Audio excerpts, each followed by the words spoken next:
hit like and subscribe. You're watching the Marc Lamont Hill official YouTube channel. Good morning, family. How are you? Caro. It is Saturday.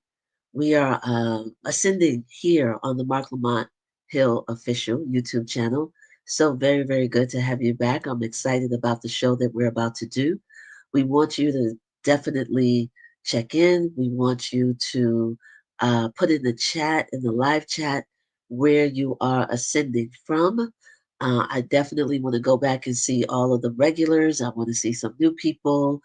I can tell you that today's show is going to be amazing. We are focusing on Black beauty conceptually, commercially, and culturally. That's the topic, and we have an amazing guest. So take this minute to not only put in the chat where you're ascending from, but also if you're watching on Twitter, y'all know how we do it. Every week we say, go over from Twitter, watch on YouTube. It actually helps the channel if we get more people to watch. We get thousands of people watching us live on Twitter because we can tell. But we want more of you all to watch on YouTube. So go ahead and do that. Get situated. Tell your people. I want to give a shout out to the team, my team, to the Marc Lamont Hill official team, just everybody who has been helpful. Can I say this? I am so have a cold right now. Y'all gonna see me wiping my nose. Sorry in advance.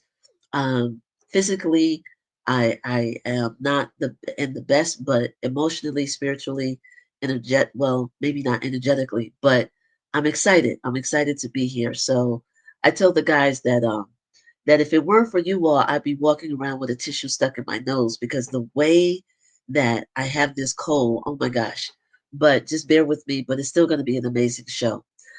We definitely want to, again, put in the chat where you're coming from, but we're going to jump right into bookmark. So, in keeping with the topic for today, which is Black beauty, and the topic as explored conceptually, commercially, or whatever, the bookmark for today, the guys are going to put it on the screen, but I actually have this, right? This is, I don't know if you all can see, but they're going to put it on the screen. And this is Essence. If you know anything about Black women, particularly in the United States, over the past 55 years, then you know about Essence magazine. I am so honored to have worked with one of the editors in chief, Susan L. Taylor, who is one of my amazing Black women mentors. And I don't even remember how I got this book, but can I just show this off? I didn't tell the guys, but mine is signed by Susan Taylor. And when I tell you that I'm geeking out, yes, see, it's signed. You can't see it, maybe, but this book is important because Essence is important. This book is important because Essence is important because the way that Essence magazine lifted up Black women. This book came out in 1995. Essence was 25 years old. In 2005, Essence is, I think, 55. It's important, and I geeked out. I want to show you all how it even opened up when you go through.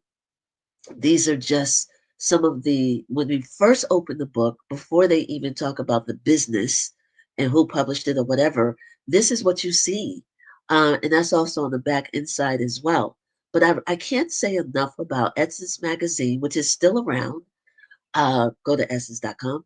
But I can't tell you how much Black women, by and large, waited every month to get their the Jet magazine, but also particularly Essence. I grew up on Essence and the way that it fed us and poured into us with so many different topics.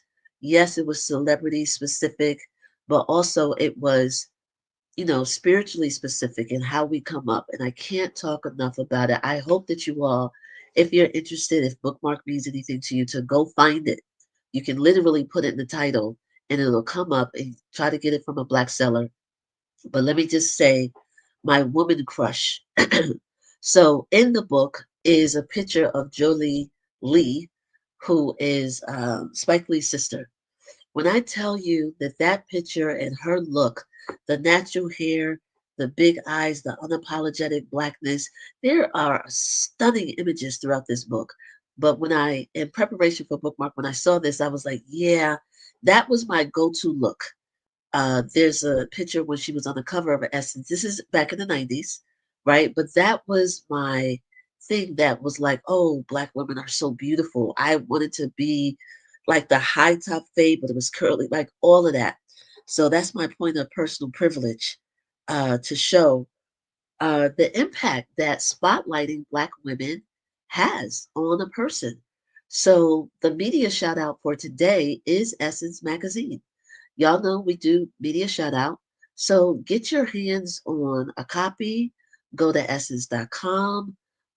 It's a really, really critical, important, can't say enough about media space, excuse me, not only for Black women, but mostly about Black women. It's changed in tone over the years, but at its core, Essence Magazine is just again, can't say enough about how pivotal that magazine was or is with growing Black women. Uh, Tips on how to change a tire, conceptual things, but just really, really, really important. So that's the Black media shout out. Again, tell us where you're sending from. I'll see that at the end of the chat. I mean, at the end of the segment. I want to jump into, before we get into the core reason why you're here, we have a special guest that I'll announce in a second. But you all know that this is the weekend where um, 5 years ago, George Floyd was murdered. So I don't want to proceed without invoking his spirit, calling his name. We do remember George Floyd. It was 2000 the year 2000 on May 25th, which for us is tomorrow. So I definitely want to invoke his spirit to praise him as an ancestor for the way that he contributed to changing the world. So I definitely wanted to do that and ask that in whatever way you live your life as a freedom fighter against police brutality, he is just one of the many people who were murdered, and I hope that we can keep our integrity and our focus and our discipline on doing this freedom fighting work. So I definitely wanted to do that for sure. I want to now, as I blow my nose one more time, oh my gosh, I wanted to welcome our special guest. This is a woman who I've never met before until like this morning. Diarrha N'Diaye, we can bring to the stage. She is our special guest. There you are. How are you, sis? I am well. How are you? I'm doing really, really well now that you're here. I'm so excited about this conversation. Um, the reason why our producer, Kevin Williams, your former teacher, suggested you for the show months ago is because you've been doing some groundbreaking work. You've been doing some groundbreaking work with regard to beauty products and cosmetics. Your story is also inspirational. And you founded a company that's named after your mother that has been taking the beauty industry by storm for the past several years. And we wanted to lift you up. We wanted to celebrate you. We want to talk about your origin story. How did you persevere? Mhm. Um, but but welcome to Ascending. It's going to be an inspirational conversation, not an interview per se. So definitely let's jump in and talk about why you founded your company. And guys, let's put up the screenshot that you all got from Ami Colé. Yes, This is your website, yes. and you are the founder of this company. Mm. So let's talk about how you started as an Mhm, entrepreneur in the beauty cosmetic industry, and then mhm. tell us what the name of your company, what it is, and who inspired the name. Let's start there. Thank you so much, April, for having me. I know you're not well, and I think there's something going on because it's happening over here too. Um, but I'm really excited to share the story. I have been a beauty connoisseur for a very long time. My mom, straight from Senegal, West Africa, immigrated to Harlem in 1985. And she opened up the hair salon, and she's had the hair salon since. It's been almost 40 years. And she still has that standing hair salon. So as you talk about Essence, I can't help but laugh and smile because, we would subscribe to Essence and have all the clients, reading their Essence magazine. And I'd be right there at the door waiting for my, my golden, book to come in. But that was the kind of beginning of beauty and obsession and conversation and currency. The way that we talk about beauty, the way that we share. The hair salon is very sacred. You're very vulnerable between the person doing your hair, the girlfriend next door. So a lot of things went down at that shop and some things that I probably should not have known very young, but I was right there near my mom the whole time. Literally no mat leave, on her back, in the back, all the way until running, going to school, getting off of school, coming back to this hair salon. So a lot of my DNA is just the magic that happened in that space. 125th Street, across from the Apollo Theater, so much culture happening. And then I left that world. I went to Syracuse upstate. I'm like, where is my people?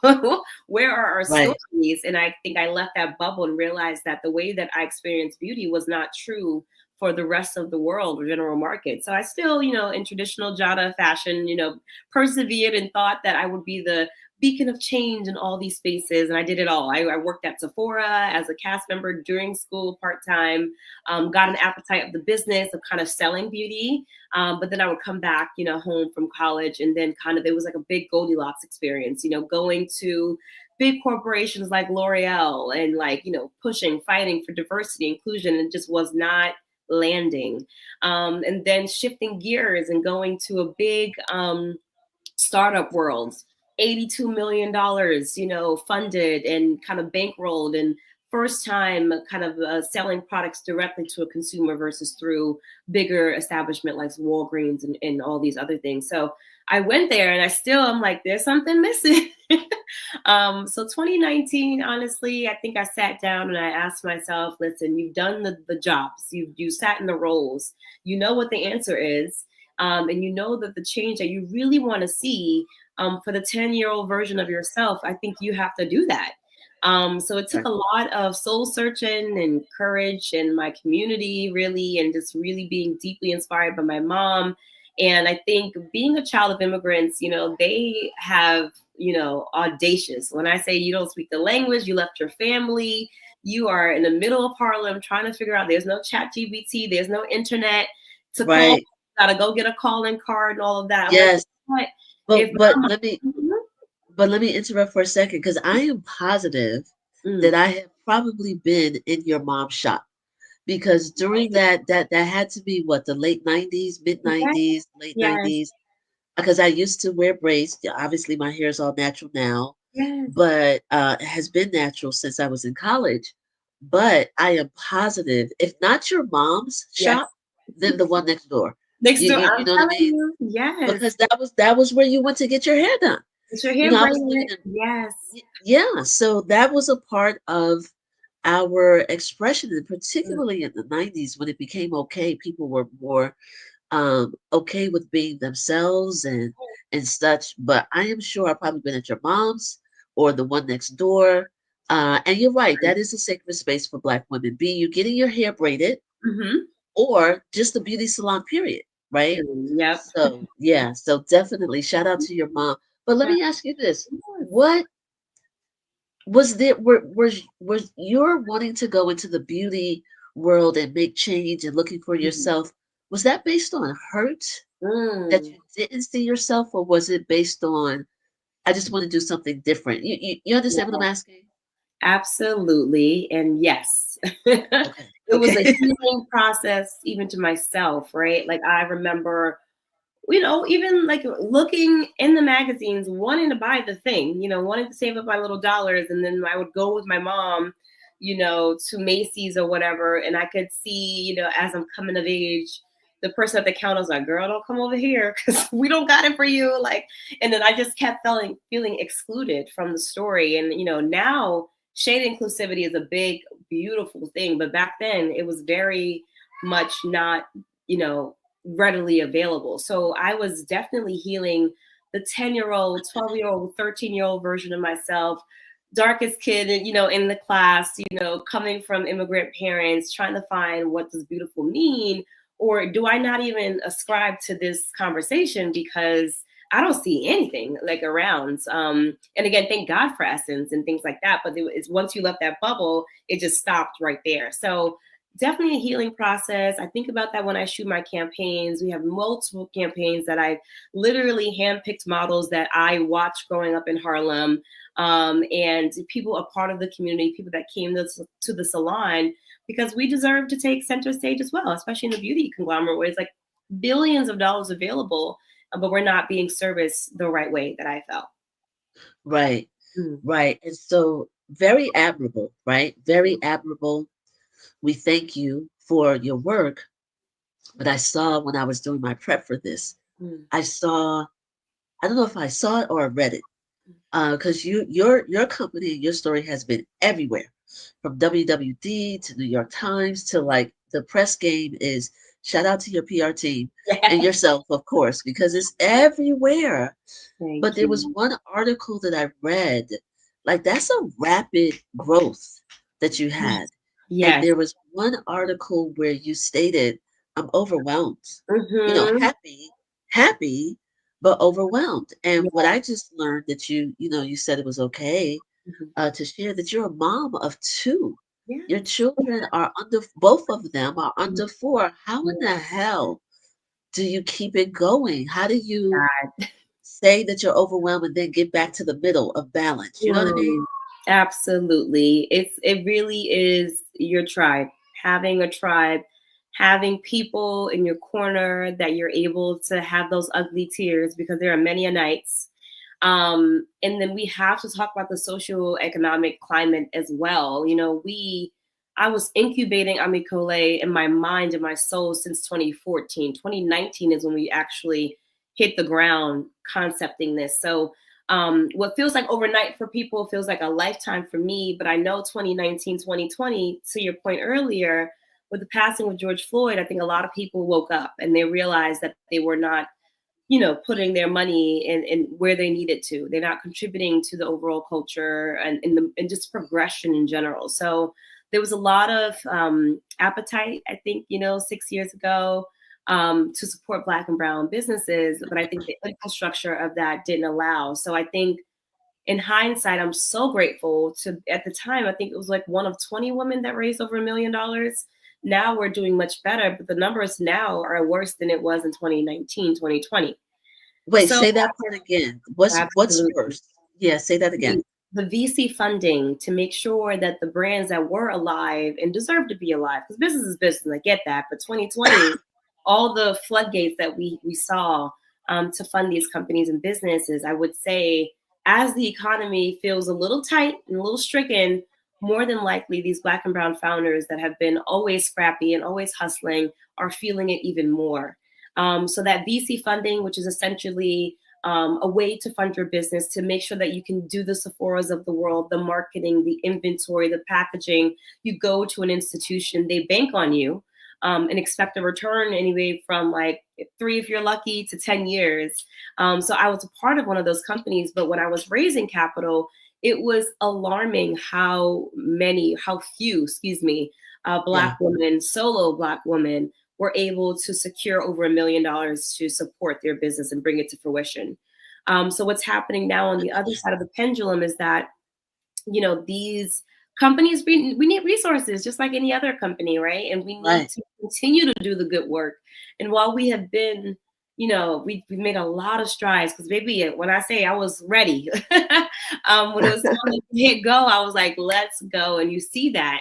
But now we're in every single Sephora door in North America, and the work has almost kind of just begun, So I think a lot of myself and my peers were like pushing against the grain to make sure that we not only survive this year, but thrive beyond this space. Let me ask you this, and for those who may I'm such a regular layperson, right? The fact that I even put on makeup at all on a Saturday morning is a big deal, right? Because I'm so basic in that way. Yeah. I'm not beating myself up, but I'm just basic. So let me just do a couple of things. Hmm. When you say VC, for those who may not know, because we have a variety of people who show up here. Love it. People are totally in tune, and people are like, "Where's Mark?" They're looking for Mark on the channel, or they might not know. But when you say VC, of course, you're talking about venture capitalism or venture capitalist Hmm. for the funding. So let me ask you this: how did you even get to the point where you were positioned? Like, tell Mm. us very, very specifically. How did you even get to be picked? Hmm. Let's expand that a little bit. Oh, absolutely. And I can, so again, if you're starting your company, you can do bootstrap. That means that is your money, that is your savings, and you're putting it into your business. Whatever you get out, you put right back in. Venture capital, they give you a lump sum, let's say $1 million, right? That $1 million, they're expecting 10 million. So it's not free money. But that helps accelerate your company and your business quicker. Like, spending $1 million today versus over a course of time, that just accelerates your growth. And then there's other things like loans and things like that. But in terms of venture capital, which is how my company has been backed, it was very hard. I had to make sure that pitch was correct. I had to walk in there with the stats to understand what the problem was. I had to tap into the emotion of it, being a young girl sitting in a hair salon for years, really knowing this person. I know her, I see her, I can paint the picture of her, and they don't have access to her. So I am kind of that conduit to show where the market opportunity really is. I also had the experience. I'd been in the beauty industry a little over 8, 9 years at that time. Did the ascension, took the stairs, as they would say, working in L'Oreal from intern to social media director, working at Vibe magazine, knowing the music side of it, the marketing side of it, the culture side of it. And And then the product side, right? and You product were side, you were working on products, so you can even create create. beauty Oh, I was products ready. I was ready. that At match your Glossier, vision. that's right. At Glossier, I was doing literally creating the product. So I was talking to people, doing focus groups, and I luckily had the resources to be like, this is what they want. Let's create it. And we created it. I'm like, this is great. This is amazing. But I want to do it for my people. So by the time I was in that room with the VCs, I had a sample already done. I had the deck already there. I already knew who I wanted to hire. Okay. I already had a little bit of a marketing plan. The assets were kind of ready to go, and they want to see that we give you this money and you just turn it on, right? And that's Right. exactly what I did. So I took a lot of that homework away from them, which could feel like a lot, right? You're still educating them on like why you need more brands than just Fenty. I'm like, you are going to the supermarket and choosing your different version of bread. This person wants toast, this person wants a baguette. You, VC rich person, probably have 3 different cars. So we need optionality, right? We need to Right. be able to your point earlier, my brand is really that no makeup girl, super easy Sunday makeup. You can That's do this. me. That's me That's too. I me. got 2 babies and I don't have no time. I'm a real New Yorker where I'm like always on the go. And I think at the time, and still there was a lot of pro makeup artistry, which is beautiful. Fashion Fair and Essence and all these places, Iman Cosmetics. But a lot of that makeup started backstage where it was really like art, and then it transformed into like the YouTube culture where you kind of Yes. need someone to teach you how to do the cut crease. I'm like, baby girl, I don't have that time. What is a skin tint that's really going to look like my skin? And really at the core of it, how do I use products to really make us celebrate us? I think there's a space for transformation, but how do I get products and look in the mirror and see the best and the most kind of North Star version of myself, So a lot of our products is skin first. We're really, really conscious of non-toxicity because that's another equality conversation. How much What product is that? What is that that? is basically like all the products that we're using for a very long time were not good for our bodies, and we're ingesting it at mass. So I think we had the conversation with natural hair. We knew that it was kind of not doing the best thing for us. We got some better options and so forth. So there was a big hair care movement moving towards natural ingredients, but there was a gap in makeup, and we're using this daily. So I Right. wanted to be able to present a clean beauty brand. I know we're kind of funny about clean, but I think historically in the clean world, it was very granola, it was very ashy, it was very minerals kind of grinded up, and here you go. I'm like, that doesn't work Right. for my skin. So how do I use everything that I know about the industry, the emotion of it, and how connected we are to or how we look, Right. and then also And how the to make it science of it. and the science of it, because you were Exactly. working on products. Exactly. Absolutely amazing. Thank you. Absolutely amazing. And I'm so glad that you said the emotional part of it, Mhm, right? mhm, Because a black, there's likely not a black woman mm. who has melanin, because your products are melanin rich. Yes. That's what you that's what you put out there.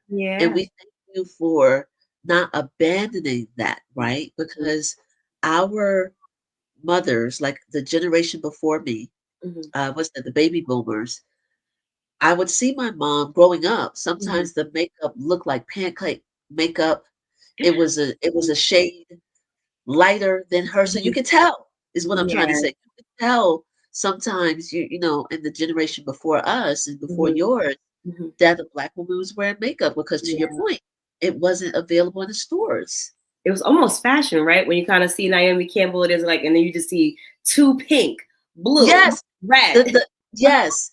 And then you the can be color like, is beautiful. It's like that was like almost a thing. Like that was yeah. that's all pigments. It's all minerals. It's because Uh, what were we using? A lot of it had talc in it. Talc is a mineral that reflects off of light and cameras and flashes. So again, our powders are talc free. We're giving you pigments that are really mixed to the core and kind of encapsulated. And thank God we made major strides since the 90s. But yeah, you're right. And Mommy looks good still because she's still iconic. Don't get it wrong. But now we can right. create these seamless blends where you're really looking like yourself and feeling confident as well. Yeah, I like that you said that, Jada, because we're not saying that black women look bad without makeup. We're not Yes. saying that. You've Mhm. never, that's not your thing. That's not your vibe. But if you do decide, Mhm. I don't know if we want to look like rosy cheeks right here. Like it looks like you just put a splash of red, splash of red. I don't Yeah, know if that's really the look that you were going for, maybe, right. mom. You know what I mean?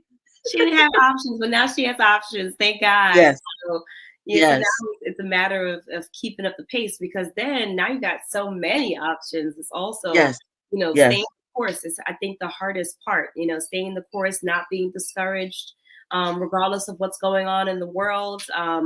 We've seen some rollbacks in DE&I and just really yes. making sure that at the core of it, we know why we created this and we know for who. And I just understand the profound effect it is seeing representation at that age 12, 13, 14, those Yeah, formative years. really important, really important. This is a perfect segue to concept, Yes. right? So what I wanted to share, and we're gonna see if I don't see the chat. So maybe this link about the famous doll test Mm, that happened in the 1940s, right? Did we put, yeah, there we are. mm-hmm, So, the mm, doll test, very, very famous doll test, mm-hmm, um, was an experiment conducted in the 1940s. And I hope we have in the chat a link. It will be there shortly if it's not there right now. A link to the NAACP Legal Defense Fund, their website, NAACP LDF, because I wanted to talk about this test and a little bit of the psychology behind it, right? mm-hmm, So let's keep this image on the screen. So Dr. Kenneth Clark and his wife, Mamie Clark, I'm going to just read an excerpt from the website. They used four dolls in this experiment, again, started in the 1940s. They used four dolls that were identical except for the color mm-hmm, to test children's racial perceptions. Their subjects, children between the ages of 3 to 7, were asked to identify both the race of the dolls and which color doll they prefer. A majority of the children preferred the white doll and assigned positive characteristics to that white doll. The Clarks concluded that, quote, prejudice, discrimination, and segregation created a feeling of inferiority. Sorry, it's the cold. Inferiority among African American children and damaged their self esteem. mm-hmm. The doll test, and this is a picture from the actual test. Um, the doll test was only one part of the Clark's testimony in the Brown versus Board, and it did not constitute the largest portion of their analysis and expert report. The conclusions during the testimony in Brown versus Board were based on a comprehensive analysis of the most cutting edge psychology scholarship of that period of time. Mm. Thank you guys. I learned about this doll test as a student at Howard University, where I met your former teacher, Kevin, a producer here. Um, but it was concrete data, Mm. concrete analysis by Black doctors who were also connected to Howard University to talk about the psychological damage. Mm-hmm. So I'm using that as just one example of why your vision and your perseverance in this field is important, because what motivated you is to make sure that we have a positive self-esteem. Mm-hmm. Can I get some of your feedback? And did you, just hearing that background in Yeah. our community? Yeah. Whew. It's always heavy over and over again, especially now being a mom. I'm just like heartbroken even looking at that. My daughter is now 1, and every time I'm like, let me just make sure that it's just a little bit easier for her. And that representation again is so important. But take it a step further. Again, I'm from Senegal, West Africa, where to this day, bleaching skin is normal, and it's almost like an epidemic where you are told to come of age and to shed your darkness to be socially acceptable. These are my cousins, my friends, where I'm going to vacation and they're one shade and I come back and they are literally a different human, because socially that is currency. And I even get personal pushback that, the brand is too light. We want full coverage. We want to transform. I'm like, I get it. And I will give you those options. But let's talk about why. Let's talk about what is anchoring this conversation. And are we ready to have that talk? Are we ready to go there? And it's a very sensitive conversation because it's been given to us and handed to us generationally. So there's a lot we would have to unlearn in order to establish new norms. But I think the beautiful thing again is that even with it, even though it's so heavy and so burdening sometimes, I try my best to make it light, make it jovial. Our campaigns are joyous. We did like a Lid Joy campaign where it's basically like an eyeshadow, super bright colors, some muted colors too for the makeup girls. But I'm like, you know what? I'm not gonna go to a studio and shoot this campaign. I'm going to Senegal. I'm going to the door of no return. I'm going to the island where a lot of our ancestors left this island and never came back home. I'm going there to shoot this campaign. I want to show Senegal. I want to be able to take control. And my version of revolution is joy. To be able to have a smile on my face despite it all. It drives a lot of people crazy, actually. You'd be surprised. But I'm of that school of thought of using products as a conduit for that conversation, but also using imagery to showcase how we, despite of our excellence, our jovial, our embracing who we really are. And then that to me is a love letter to all of the tears that we've had from our ancestors that have been across continents, across the Atlantic. And, I was crying the whole campaign, like literally on the ground with Senegalese photographers and artists. And, you see these beautiful, unfortunately, colonial structures that are now ruined, that are like, every time you're on the island, the slaves were here and then we put the kids here. I'm like, yeah, but now we got some poppin' lip gloss and eyeshadows that we're celebrating here, in honor of, like, poor one, so it's a deep one. I'm still always reflective of it. I definitely understand the the torch that I'm holding is a very heavy one. I assume that responsibility, and I just hope that, with all the press and all of that, that's great. But I really want to make sure that the impact is really there.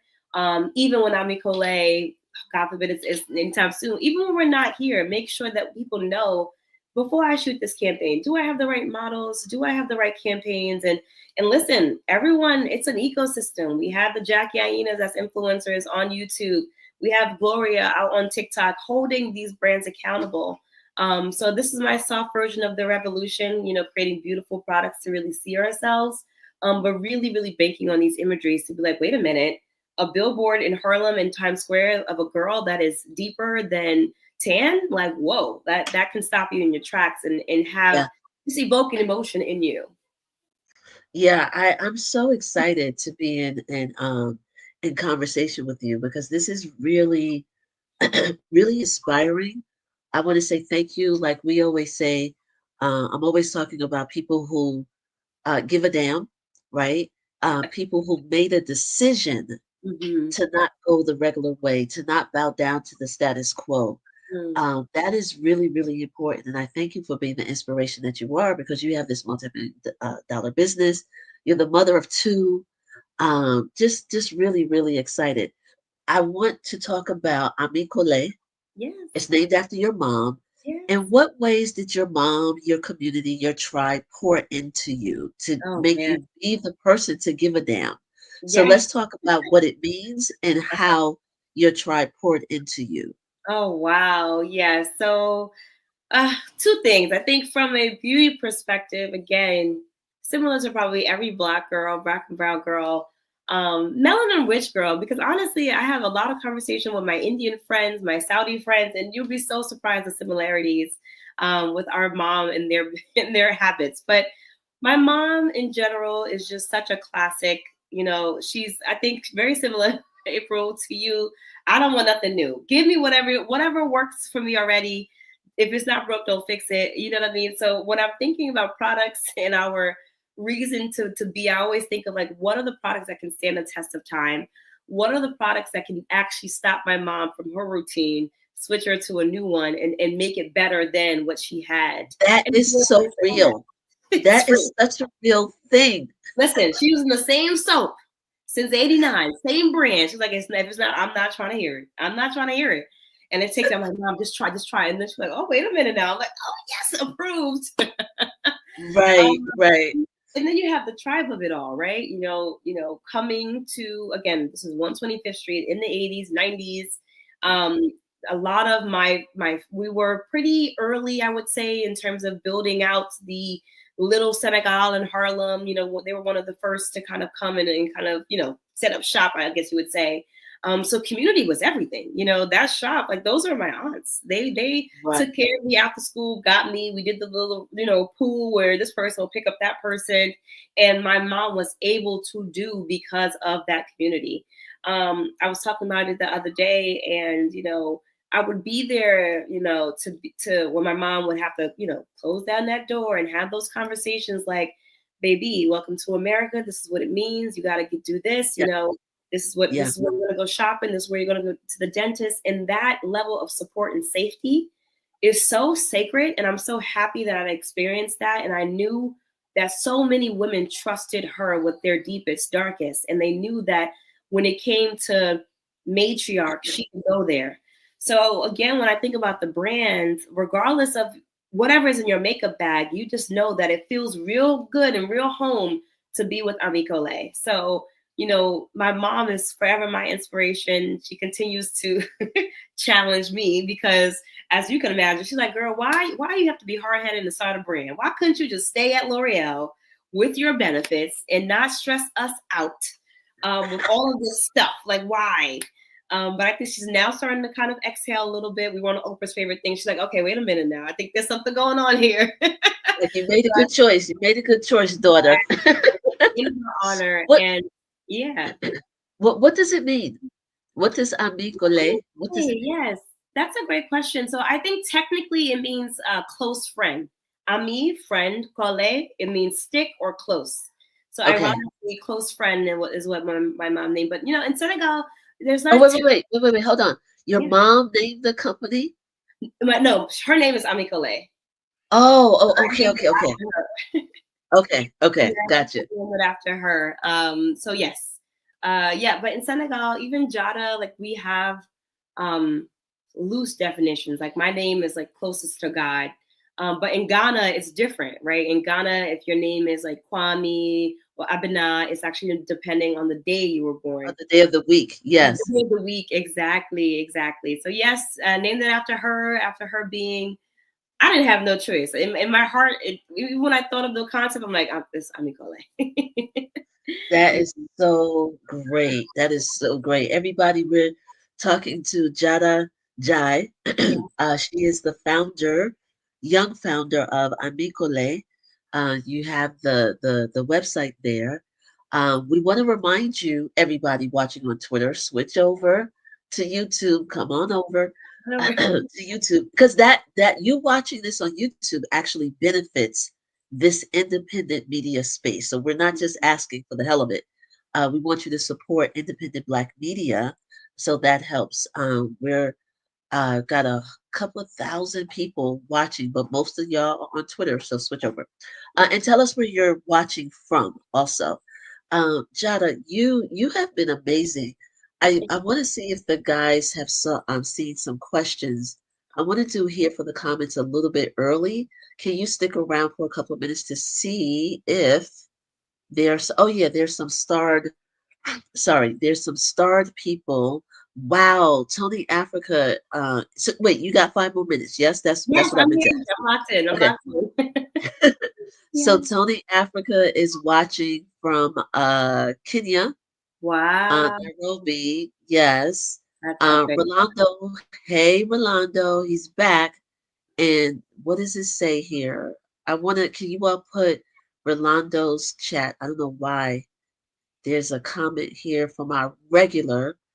Let me see. Yeah, there we go. She's not lying. Black people spend $6.6 billion a year on Hmm. beauty products, and Black-owned brands only get a little over 2% of the total revenue for that industry.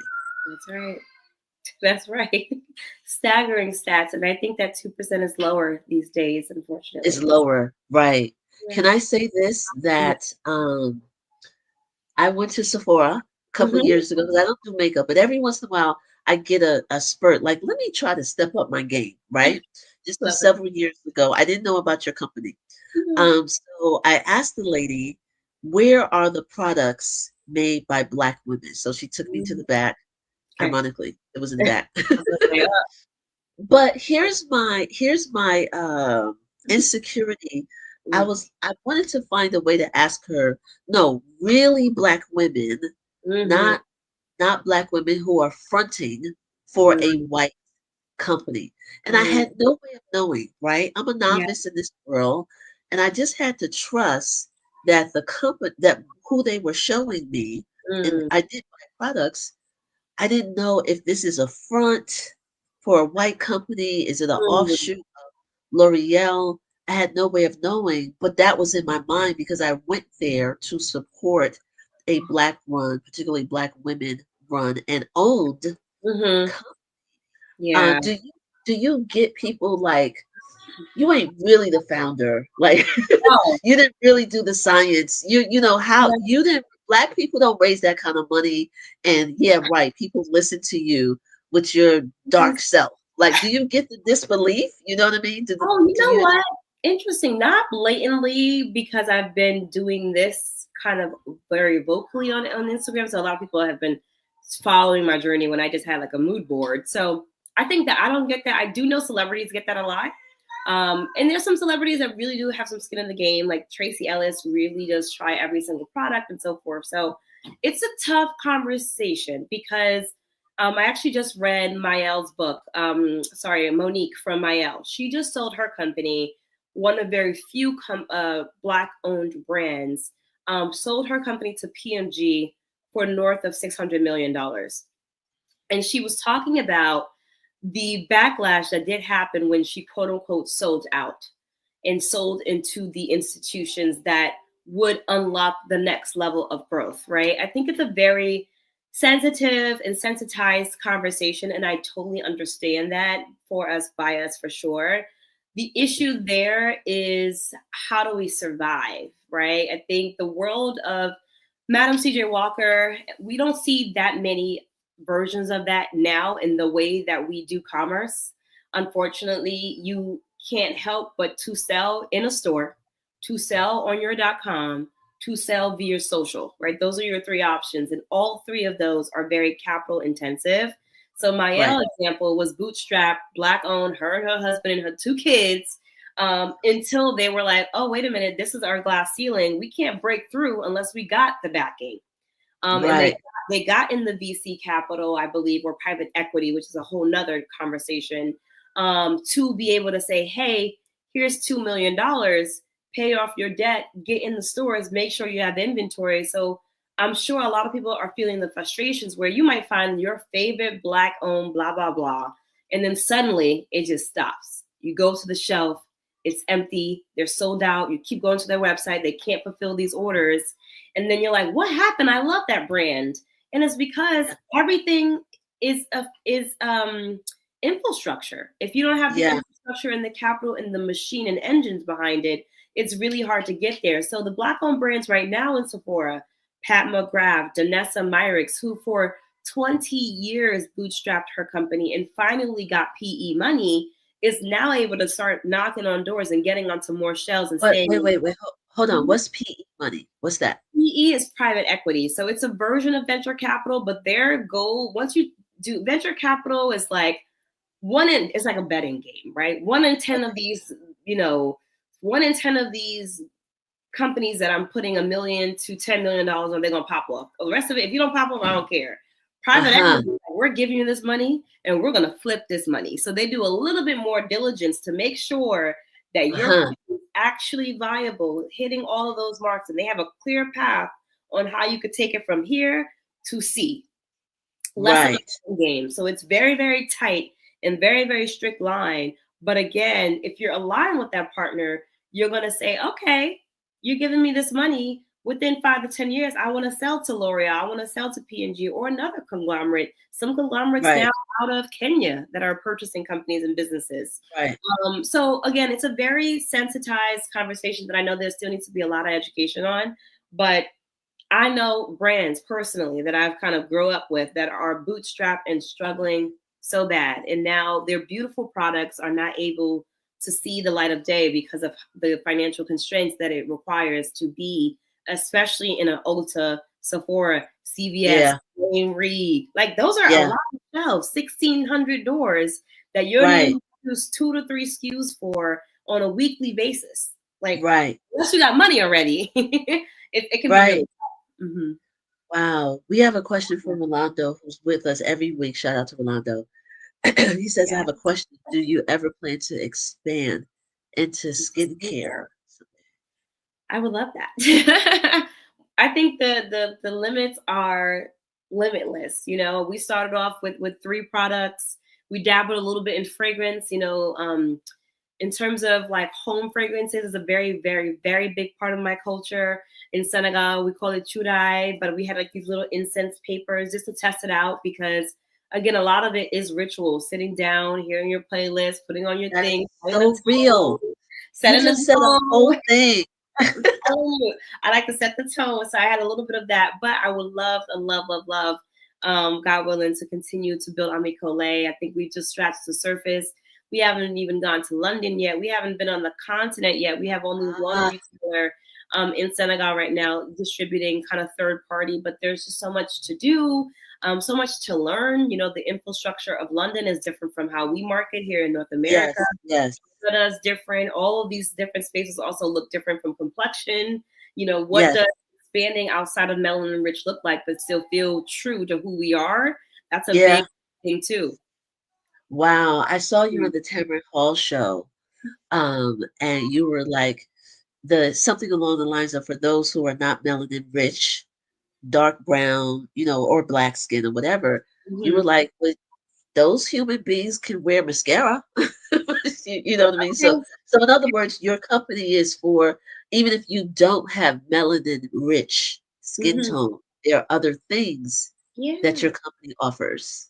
Because they're really good products before anything else. So yes, our mascara is a Allure Best in Beauty award winner, which is one of the most prestigious beauty awards you can get. And that's because it's 87% natural. it's this inky, you know, kind of black that really shows up on darker skin tones, but all skin tones. I had the issue, I would put on mascara and then I'd take a picture, you can't even see my lashes. I'm like, well, what the hell? It was because of the formula, you know? So Right. yes, and then our desert date, that's, you know, one of Oprah's favorite things as well. But a lot of our white consumers love our powder, talc free. You know, it's really good for the skin, especially if you have acneic skin.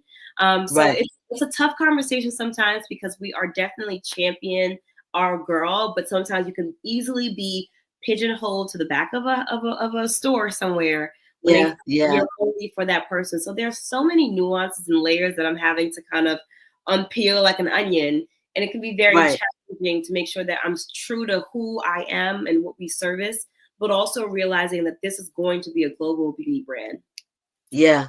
Yeah. I really, really love your decision and that you give a damn. We're going to we have a question here, but before that, Mhm. family, right now, as of this moment, this is the most live viewers that we have had so far. And if we get 5 more people watching, Yes. well, here we go. Me too. Okay, Fine. we're at 3,000. Like There we everything go. I've been saying, like nearly 3,000. We are officially now over 3,000 people Yes. Yes. watching We feel Twitter. your energy. Thank you guys. Yes, yes. Yeah. And if you're just tuning in, yes, I'm sick. Sorry that I keep blowing my nose. I will feel better. Megan, Rolf, thank you for sending me good vibes. But our guest is Diarrha N'Diaye, founder of Ami Colé, Yes. doing amazing work in the Black beauty space. We're so happy that you're with us. We want you to tell us where you're watching from. We got people from Kenya and I think Phoenix all over, but this is Wow. because of you. This is Cool. because of your energy is like amazing. Your decision to give a damn. Your integrity is bursting through the screen, Thank you. right? It's bursting through the screen. You wanting to hold on to us Mhm. and your joy is your version of revolution. I think that's what you said. Like, Right. we appreciate you. And Yeah. next time I go to Sephora, which will be sooner than later, I'm looking for your brand. No, no, no, no shade to everybody else. But now that I know Yes. that Ami Colé is not a front, Mm-mm. right? It's Oh you. no, it's me. I'm in my apartment that I turned into my office. Oh, it's me. We Oh appreciate you. yeah. Guys, let's see if we can do wait, there was a question that was just up and then we'll shift. But there Yes. was a question that was about for Yes. aging. So skincare, especially for aging skin, Mm-hmm. ours definitely ages, our skin ages just very, very different than theirs, meaning white folks, or Mm-hmm. not as melanin rich. What Aging, about you want to speak on that? yeah, absolutely. Hyperpigmentation is like probably the one of Yes, the biggest, you know, for us, anything post acneic. So if you have a mark, women of color tend to bruise is the wrong word, but when we pop a pimple or a pimple leaves, it leaves a little bit of trauma on the skin.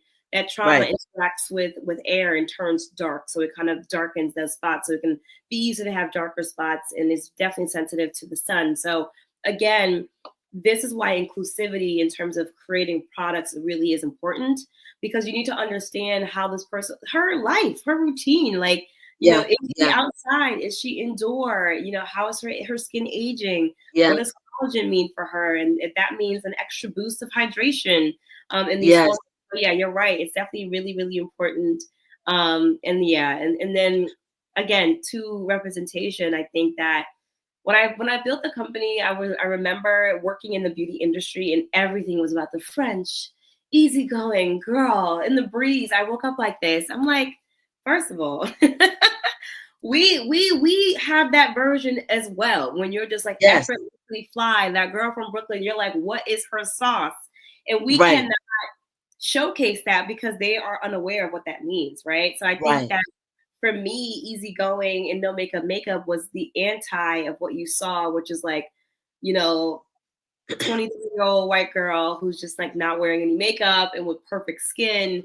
I'm like, no, there's a version of that that's actually super fly, super relevant, and nuanced as well. So like, Yeah, again, speaking about campaigns, like going to the beauty supply store and doing things that feels like a nod to us, but also elevated enough to live in a space like Sephora. I think a lot of times also we would have like the bottom shelf experience where like, oh girl, we got your Yes. shades. It's somewhere in there. Go check for it. I'm like, wait, what's your job then? So In the bargain bin or whatever. dusting Yeah. it off. Here you go. Try that out.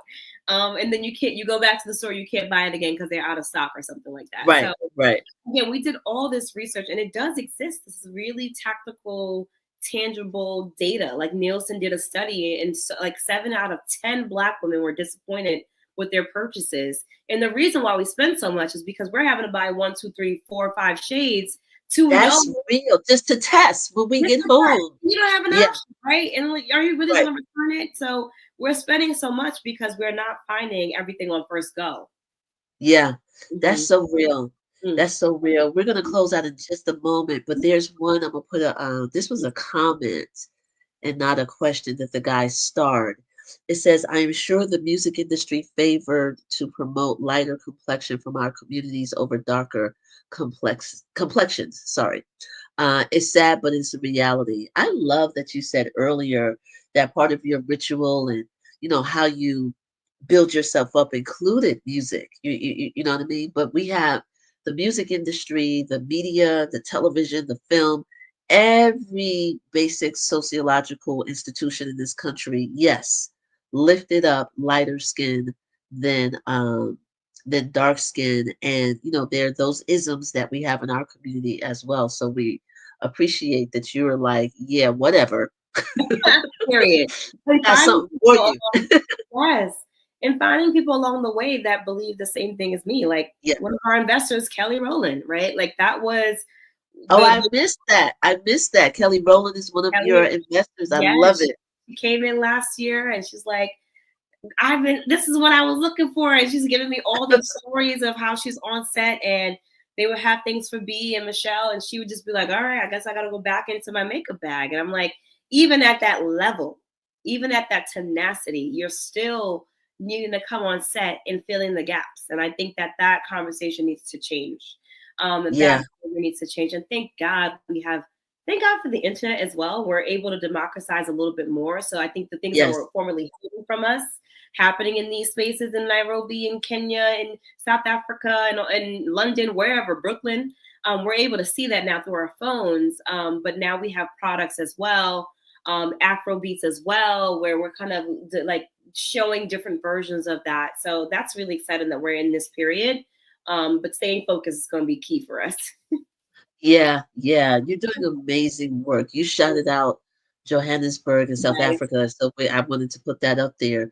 So, my dear friend, we're going to give you the last word. If there's anything that you want to say or, charge people with, because, this episode is on fire. And it's because of you. It's because of you and your decision. And our revolution looks a lot of different ways. So let me turn over to you. Whatever you want your last word to be. Yes. Yeah. Listen, thanks for holding space. And I understand the economy is a little shaky right now, but you'll be surprised, what currency looks like for a brand like me. That means following on social. That means telling a friend, even if you're not purchasing, have you heard of? Those are going to be really key for us as we continue to kind of figure out what's going on with the tariffs and all the things that's going on out in the world. Just really, really pouring that energy back into us. And if you're going to challenge yourself, dump out your makeup bag, or even ask your girlfriend or your friend, whomever, your partner, like, what's your favorite mascara? Okay, well, have you switch out for one Black owned? Let's just see if it compares to your mascara, and you'll be surprised because a lot of them are made from the same manufacturers, but okay. Just switching out one thing in your bag, and you will begin to change your habit a little bit. And those votes of dollars are votes of confidence, not only for us as a brand, but the retailers. I think a lot of times when I was on the opposite side of the table, I would ask the question like, "What? Okay, all right, Lancome, but why we only got 13 shades? What's going on here?" They're like, "Oh, don't worry about that. They don't buy. We put the dark shades out there, but they don't buy. They don't buy. They don't buy." So it comes back to us as brands that are providing, but when we don't walk into Sephora, sometimes they take it as a different data point versus the truth, which is really that we're not even comfortable shopping there because you never made it for us anyway. But that's another conversation. So voting with your dollar is important, but also the social currency of it all. TikTok, Twitter, Threads, just having the conversation of like, have you tried or do you know about Ami Colé helps us tremendously. And there's so many other Black brands at Sephora that I have to shout out. Chris Collins, right in Harlem, making the most beautiful gourmand fragrances right from his pocket, no funding. Just, Vanessa Myers in the game for 20 years. Jack Daniels now has her self-funded candle brand. Topicals is on fire. They are one of the first brands to raise over $14 million. And she's a 27-year-old girl from UCLA and, pre-med track student. And there's so much grit and tenacity that it takes to be out there and do this thing. Because you guys see the outside, but behind the scenes, baby, it's like up and down. Every single meeting is a different heart attack, and it's a game of whack-a-mole. But we're trying to do with courage and hopefully create beautiful products that actually work for us too. Yeah, I'm so glad that you are bigging up others, like yourself. Let's put the website up, guys, one more time, because when people go to the website, I think it's instantly like a 10% discount. I think that pops up, automatically.